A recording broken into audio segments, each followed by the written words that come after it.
My dad smashed my wheelchair because I refused to miss graduation for my sister's baby shower. But he didn't expect what happened next. You're being selfish, Sabrina. Family comes first. Dad, it's my college graduation. I've worked 4 years for this. I don't care. Your sister needs you at her baby shower. You're going whether you like it or not. No, I'm not. I'm graduating tomorrow and nothing's stopping me. Oh, really? We'll see about that. I heard him storm off toward the garage. Then came the sound of metal hitting concrete over and over. My heart dropped as I wheeled myself out as fast as I could. Dad, what are you doing? If you can't get to graduation, you'll have to come to the shower instead. My dad smashed my wheelchair because I refused to miss graduation for my sister's baby shower. Hi, I'm Sabrina. Today, I'm going to tell you my story. You know how some families have that one golden child who can do no wrong? Well, in my family, that was my older sister, Victoria. And me? I was just the disappointing daughter in the wheelchair, who apparently existed only to make everyone else's life more convenient. I was 22 when everything went down, finishing up my bachelor's degree in computer science at Arizona State University. Getting there hadn't been easy. I'd been in a car accident when I was 16. Drunk driver hit us head-on while I was driving home from a football game with my best friend. She died at the scene, and I ended up paralyzed from the waist down. But instead of letting it destroy me, I fought back. Months of physical therapy, learning to navigate the world differently, and throwing myself into my studies became my lifeline. My parents, though they never quite got over their perfect daughter being in a wheelchair, Mom would introduce me to people with this sad, pitying voice, like I was some walking tragedy. Dad just got angry at the world, at God, and eventually at me for not being normal anymore. Sabrina, can you come downstairs? Mom called out one Thursday evening about 2 weeks before my graduation. I made my way down the ramp Dad had grudgingly installed after the accident, complaining the entire time about the cost and how it ruined the look of our house. The whole family was there. Mom, Dad, Victoria with her husband Kyle, and my younger brother Austin, who'd just turned 18. What's going on? I asked, though Victoria's smug smile already told me I wasn't going to like this. We need to discuss the 15th, Mom said, not meeting my eyes. My graduation, I said. What about it? You guys are coming, right? Victoria let out this dramatic sigh. That's actually why we're here. I've decided to have my baby shower that day. I stared at her. What? Vic, you've known about my graduation date for months. Your baby isn't due until September. You have plenty of weekends. The venue I want at the Scottsdale Resort is only available that day, she interrupted. And all my friends can make it. It's perfect timing. Perfect timing? It's my graduation. Dad slammed his hand on the table, making the coffee cups rattle. Lower your voice, young lady. Your sister's having her first child. That's more important than some ceremony. Some ceremony? Dad, I've worked my ass off for 4 years. I made Dean's List 3 times. I got a job offer from a tech company in Portland. This is important to me. Well, family should be more important, Mom chimed in, twisting her wedding ring nervously. Victoria needs our support. All of us. I looked at Austin, hoping for some backup, but he just shrugged and stared at his phone. Typical. At 18, he'd learned it was easier to stay out of family drama than stand up for what was right. I'm not missing my graduation, I said firmly. I'm sorry, Vic, but you'll have to pick another day, or I just won't be there. Victoria's eyes filled with tears, her go-to manipulation tactic since we were kids. I can't believe you're being so selfish. I was there for you after your accident. You visited me twice in 6 months, I shot back. Twice. And one of those times you spent the whole visit complaining about how depressing the hospital was. Because it was hard seeing you like that, she wailed, dabbing at her eyes with a tissue Kyle handed her. Kyle put his arm around her protectively. Come on, Sabrina, be reasonable. You can go to graduation another year. It's just a formality anyway.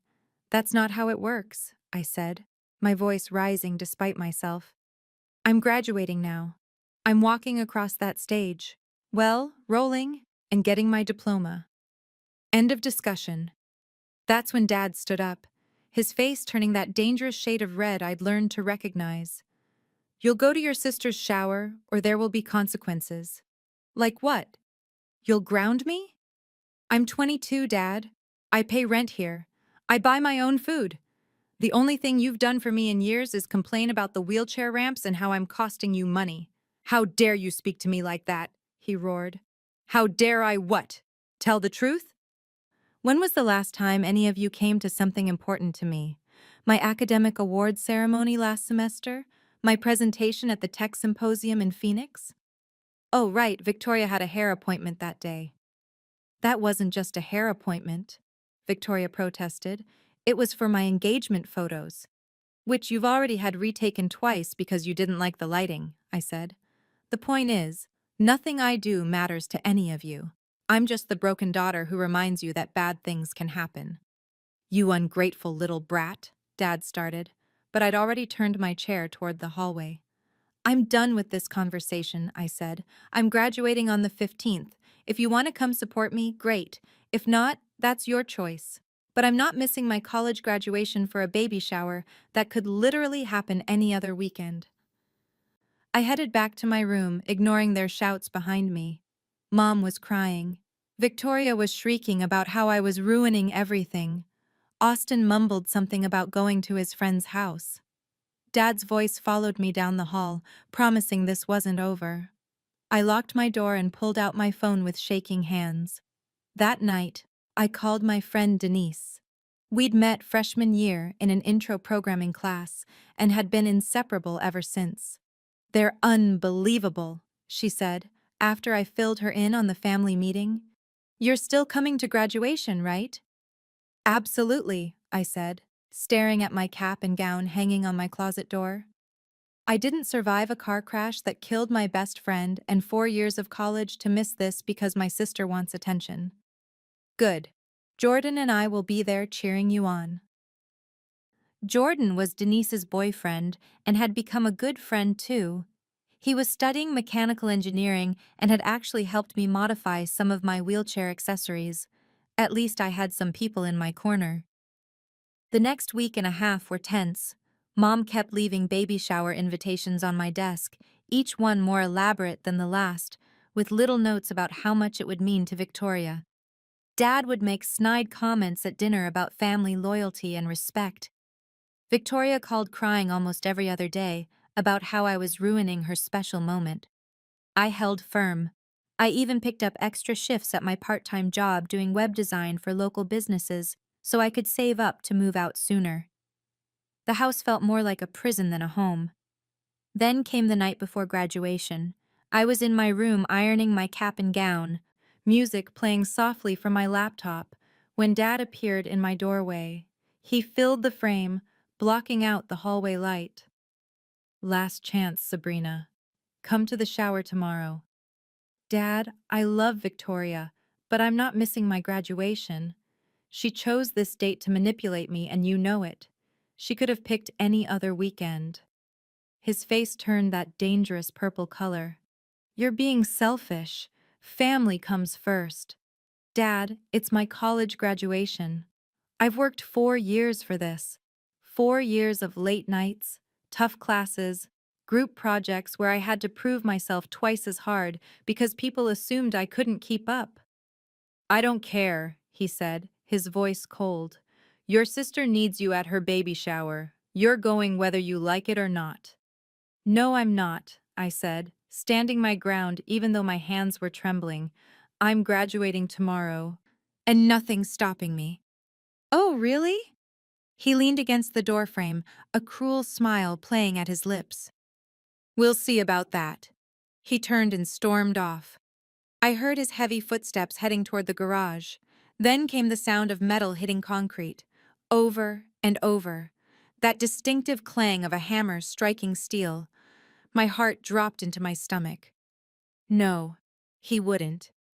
I wheeled myself out of my room as fast as I could, my hands slipping on the wheels in my panic. Down the hallway, through the kitchen, toward the garage door.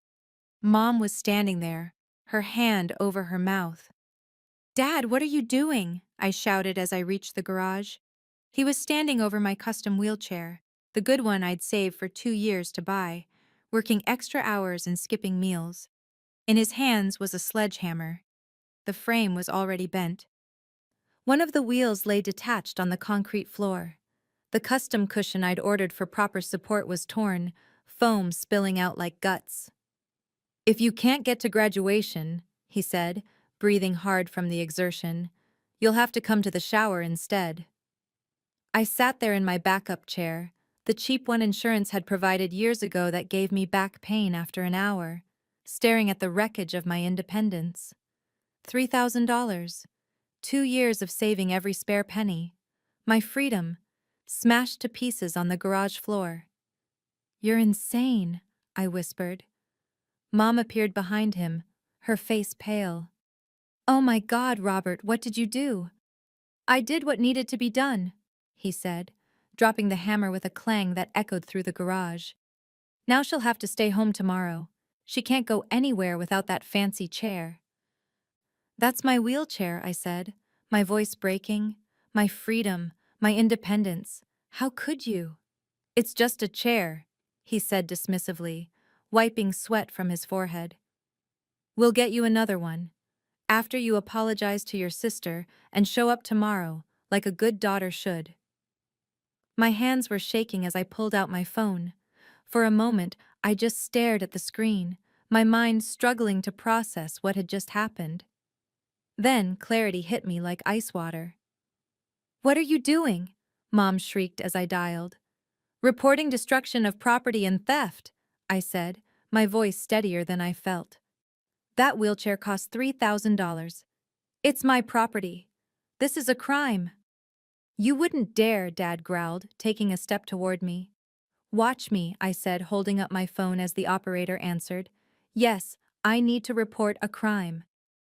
My father just destroyed my wheelchair with a sledgehammer." The next 20 minutes were a blur. I called Denise and Jordan, who said they'd be right over. I took photos of the destroyed wheelchair from every angle. I pulled up my bank records showing I'd purchased it myself. I even pulled up our Ring doorbell footage showing Dad taking my chair from my room into the garage. The police arrived just as Denise and Jordan pulled up. 2 officers, one older with gray at his temples, one younger who couldn't have been much older than me. I showed them everything. "She's lying," Dad told them, his voice full of righteous indignation. "That's my property. I paid for it. I have every right to discipline my daughter." "Actually," I said, pulling up the receipt on my phone, "I bought it myself 2 years ago. Here's the proof.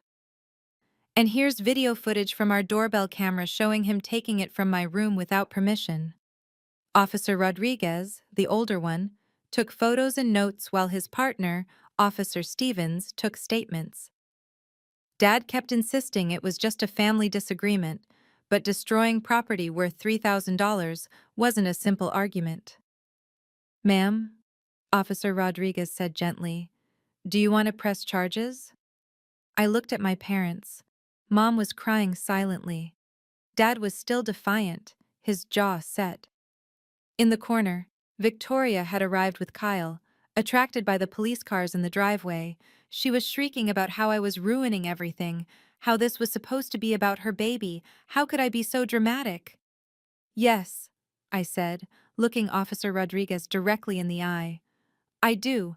I want to press charges." They arrested him right there. As they led him away in handcuffs, he yelled over his shoulder, "You're no daughter of mine!" "Finally, something we agree on," I muttered. Denise put her hand on my shoulder. "You're staying with me tonight. We're not leaving you here."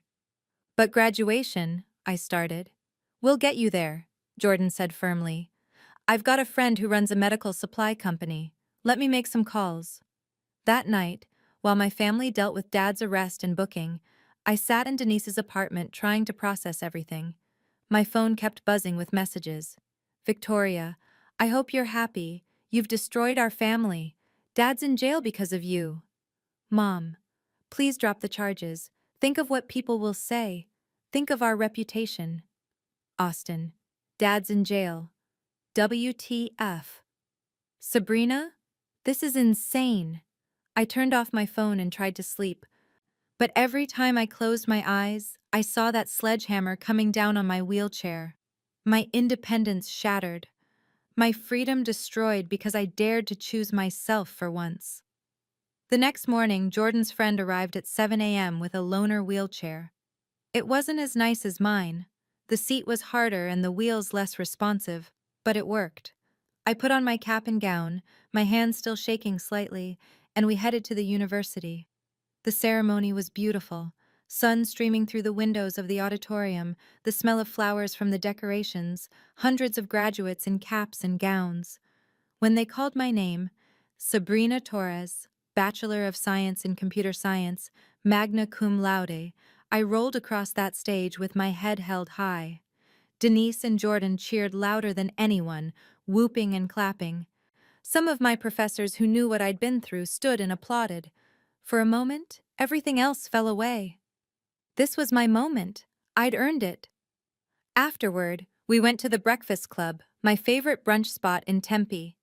Over blueberry pancakes and coffee, Denise showed me something on her phone. "You might want to see this," she said carefully. It was Victoria's Instagram. She'd posted about her baby shower, with a long caption about her selfish sister who chose a piece of paper over family, who had their father arrested on what should have been a day of celebration. But the comments weren't what she expected. "Wait, she scheduled her baby shower on your graduation day? On purpose? That's manipulative. Your dad destroyed her wheelchair and you're defending him? I'm sorry, but that's abuse. This is toxic. Team Sabrina all the way." The post had been shared hundreds of times already. People were tagging news outlets. Someone had even started a GoFundMe for my destroyed wheelchair without my knowledge. "Oh, it gets better," Jordan said, scrolling on his phone. "Check out the Chandler Community Facebook group." Someone had posted the Ring doorbell footage. You could clearly see Dad taking my wheelchair from my room, then the destruction in the garage, then the police arrival and arrest. The community was furious. I always knew Robert Torres was controlling, but this is straight-up abuse. That poor girl. Isn't he up for that vice president position at Wells Fargo? Corporate needs to see this. Someone tagged his employer. Someone else tagged the local news. By noon, a reporter had called asking for an interview. By Monday morning, the damage was spreading like wildfire. Dad's boss called him in for a meeting about the disturbing video circulating online and his arrest record. In Arizona, employers took that kind of thing seriously, especially at banks. Mom's book club politely uninvited her, citing the need to reevaluate their membership criteria. Victoria's baby shower had half the expected guests, and according to Austin, who texted me updates, the ones who came spent the whole time gossiping about the family drama instead of celebrating. I found out most of this from Austin, who was the only one still talking to me. He'd been accepted to University of Colorado Boulder and was counting down the days until he could escape. "It's like watching a train wreck in slow motion," he told me over coffee at a Starbucks halfway between Denise's apartment and our house.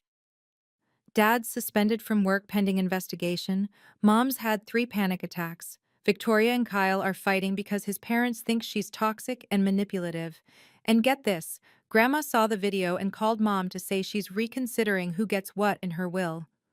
"Grandma knows?" I asked, surprised.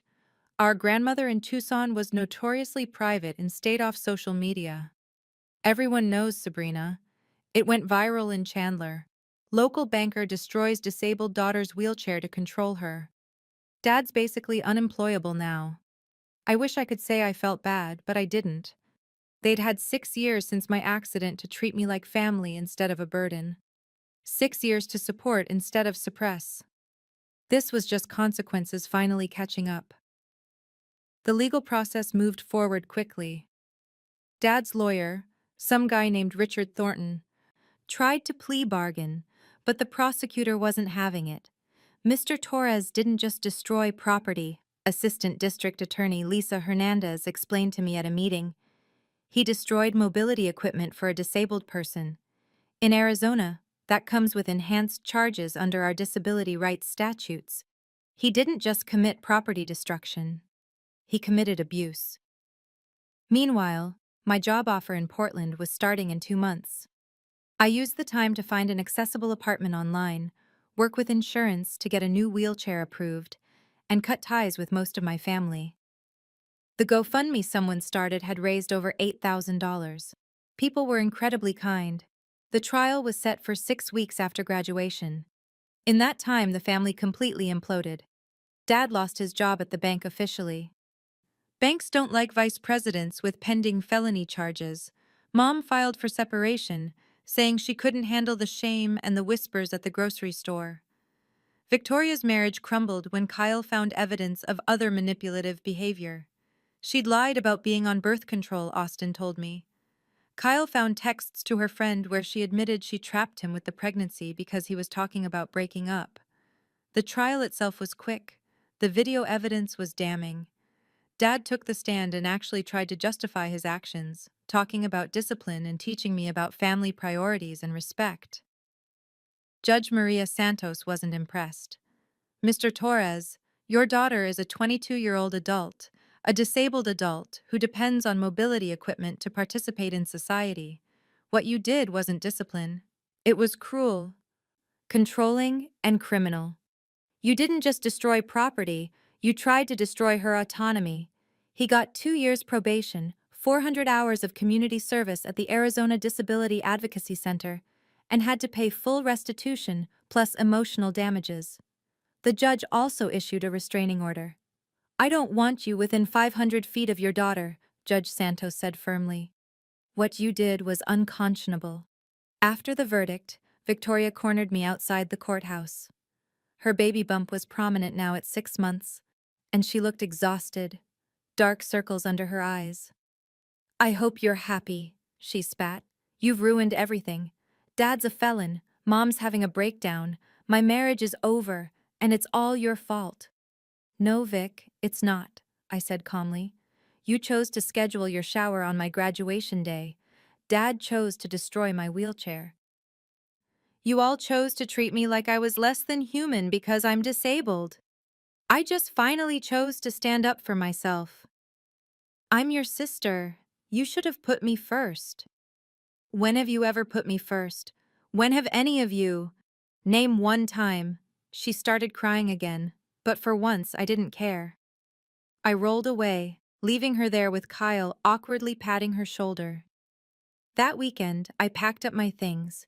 Denise and Jordan helped me load a U-Haul for Portland. Mom showed up as we were finishing, looking older than I remembered. Sabrina, please don't leave like this, she said. We can fix this. Family therapy. Whatever it takes. No, Mom. We can't. For 6 years you've treated me like a burden, like my disability was some personal failing you had to overcome. Dad destroyed my wheelchair, my freedom because I wouldn't obey. That's not fixable. But family, she started. Family doesn't do what you did, I interrupted. Family shows up, family supports. Family doesn't destroy your mobility aid because you won't comply. I'm sorry, she whispered. I'm so sorry. We just didn't know how to handle it after your accident. Then you should have gotten help, gone to therapy, talked to support groups. Instead, you made me the problem. I hugged her briefly, then pulled away. Goodbye, Mom. The drive to Portland was liberating. 3 days of highways, mountains, and infinite sky. Denise came with me to help me settle in. My new apartment was perfect. Ground floor, fully accessible, in a building with other young professionals. My job at Tech Vision Solutions was everything I'd dreamed. They'd recruited me specifically for my skills in user interface design, particularly my perspective on accessibility. My manager, Helen, welcomed me warmly. I threw myself into work, into building a new life far from Arizona. I made friends who saw me as Sabrina the developer, Sabrina the gamer, Sabrina who made amazing chicken enchiladas, not just Sabrina in the wheelchair. 6 months passed. Austin escaped to Boulder and loved it. Dad was struggling through his community service, forced to work with disabled people and confront his prejudices. Mom was in therapy, living with her sister in Phoenix. Victoria had her baby, a daughter, raising her alone after Kyle left. She named her Sabrina. When Austin told me, I didn't know what to feel. Too little, too late? An attempt at redemption? A final manipulation? A year after graduation, I got a letter from Dad. His handwriting was shaky, uncertain.